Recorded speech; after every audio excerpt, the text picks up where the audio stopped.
আসসালামু আলাইকুম প্রিয় দর্শক, গ্যাজেট জারি আজ কর্মচারীদের উদ্দেশ্যে পে স্কেল ভাষণে একই বলেন প্রধানমন্ত্রী তারেক রহমান। তো বন্ধুরা, এই বিষয়টি নিয়ে আজকের এই ভিডিওটিতে বিস্তারিতভাবে আলোচনা করতেছি।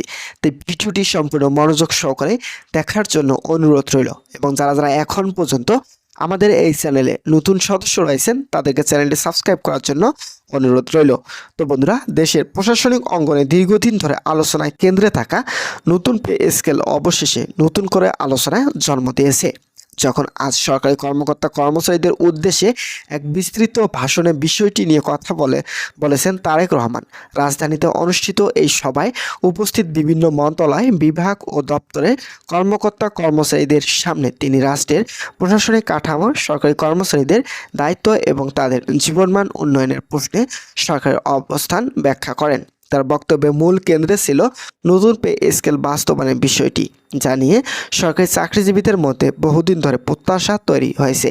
ভাষণের শুরুতেই তিনি বলেন, রাষ্ট্র পরিচালনার প্রতিটি স্তরে কাজ করেছেন সেই কর্মকর্তা কর্মচারীরাই মূলত সরকারি কার্যক্রম বাস্তবায়নের প্রধান শক্তি। তাদের শ্রম, দক্ষতা ও নিষ্ঠা ছাড়া দেশের উন্নয়ন পরিকল্পনা বাস্তবায়ন করা সম্ভব নয়। তো বন্ধুরা, ভিডিওটি চলাকালীন সময় এখন পর্যন্ত যারা যারা আমাদের এই চ্যানেলে নতুন সদস্য রয়েছেন তাদেরকে চ্যানেলটি সাবস্ক্রাইব করার জন্য বিনীতভাবে অনুরোধ রইল। তো বন্ধুরা, সরকারের সংশ্লিষ্ট মন্ত্রণালয়গুলো ইতিমধ্যেই নতুন পে স্কেল গ্যাজেট চূড়ান্ত পর্যায়ে নিয়ে এসেছে, এবং সব সূত্রের খবর অনুযায়ী ঈদ উৎসবের আগে আনুষ্ঠানিকভাবে গ্যাজেট জারি করা হবে। সরকারি কর্মকর্তা কর্মচারীদের মধ্যে দীর্ঘদিনের প্রত্যাশা পূরণের দিকে এটি একটি বড় ধাপ হিসেবে ধরা হচ্ছে। ভাষণে তিনি উল্লেখ করেন যে সময়ের সঙ্গে সঙ্গে দেশের অর্থনৈতিক, জীবনযাত্রার ব্যয় এবং কর্ম পরিবেশের বাস্তবতা বদলে গেছে।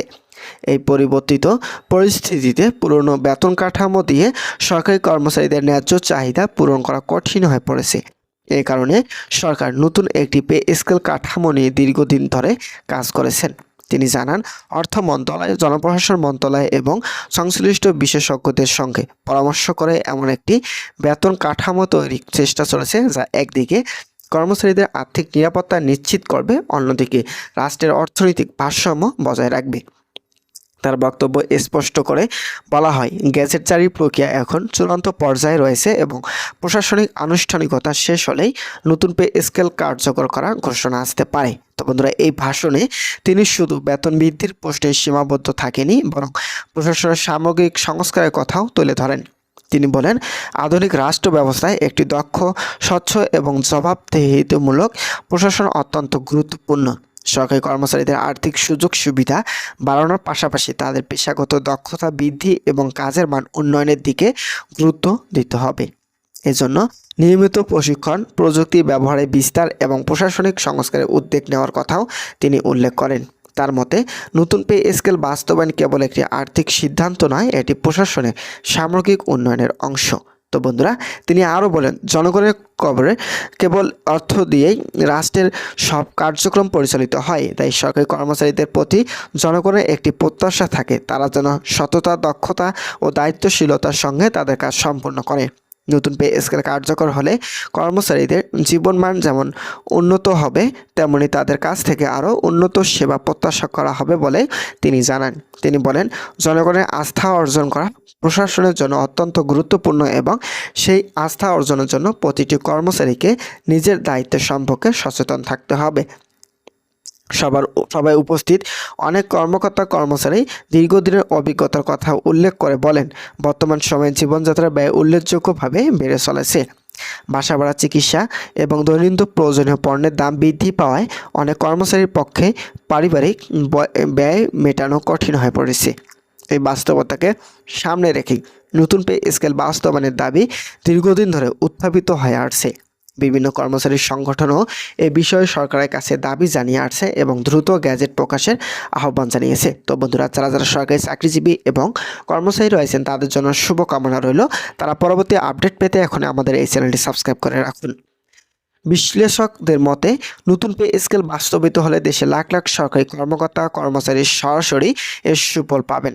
শুধু বেতন বৃদ্ধি নয়, এর সঙ্গে বিভিন্ন ভাতা ও সুযোগ সুবিধা সংশোধন করা হতে পারে বলে ধারণা করা হচ্ছে। এর ফলে সরকারি চাকরিজীবীদের আর্থিক স্থিতিশীলতা বাড়বে এবং কর্মক্ষেত্রে তাদের মনোবলও বৃদ্ধি পাবে। অনেকের মতে এটি শক্তিশালী প্রশাসন গড়ে তুলতে কর্মচারীদের ন্যায্য পারিশ্রমিক নিশ্চিত করা অত্যন্ত গুরুত্বপূর্ণ। তো বন্ধুরা, ভাষণে এক পর্যায়ে তারেক রহমান দেশের উন্নয়ন পরিকল্পনার কথাও তুলে ধরেন। তিনি বলেন, আগামী দিনগুলোতে বাংলাদেশকে আরও এগিয়ে নিতে হলে প্রশাসনের প্রতিটি স্তরে দক্ষতা গতিশীলতা বাড়াতে হবে। উন্নয়ন প্রকল্প বাস্তবায়ন, জনসেবা প্রদান এবং অর্থনৈতিক পরিকল্পনা কার্যকর করার ক্ষেত্রেও সরকারি কর্মচারীদের ভূমিকা অত্যন্ত গুরুত্বপূর্ণ। তাই তাদের জন্য একটি যুগোপযোগী বেতন কাঠামো তৈরি করা সরকারের অন্যতম অগ্রাধিকার। তো বন্ধুরা, তিনি আরও বলেন, নতুন পে স্কেল নিয়ে সরকারের সিদ্ধান্ত নেওয়ার ক্ষেত্রে সামগ্রিক অর্থনৈতিক পরিস্থিতি বিবেচনা রয়েছে। তো বন্ধুরা, আজকের এই সভা শেষে উপস্থিত অনেক কর্মচারীরা বলেন, আজকে বক্তব্য তাদের মধ্যে নতুন আশা সঞ্চার করেছে। তারা মনে করেছে বহুদিন ধরে যে পে স্কেলের জন্য অপেক্ষা করা হচ্ছিল সেটি বাস্তবায়নের পথ এখন অনেকটাই পরিষ্কার। অনেকেই আশা প্রকাশ করেছেন যে খুব শীঘ্রই আনুষ্ঠানিকভাবে গ্যাজেট প্রকাশ করা হবে এবং নতুন বেতন কাঠামো কার্যকর করা হবে। তো বন্ধুরা, আজকের এই ভিডিওটি এই পর্যন্তই ছিল। আশা করছি আজকের এই ভিডিওটি থেকে অনেক উপকৃত পেয়েছেন। যদি কোনো ধরনের উপকৃত পেয়ে থাকেন তাহলে অবশ্যই আমাদের এই চ্যানেলটি সাবস্ক্রাইব করে পাশে থাকার বেল আইকনটি অল করে দেওয়ার জন্য অনুরোধ রইল, যাতে পরবর্তীতে নবম জাতীয় পে স্কেল সম্পর্কিত সকল গুরুত্বপূর্ণ আপডেট তথ্য সবার আগে আমাদের এই চ্যানেলে পেয়ে যেতে পারেন। ধন্যবাদ সকলকে।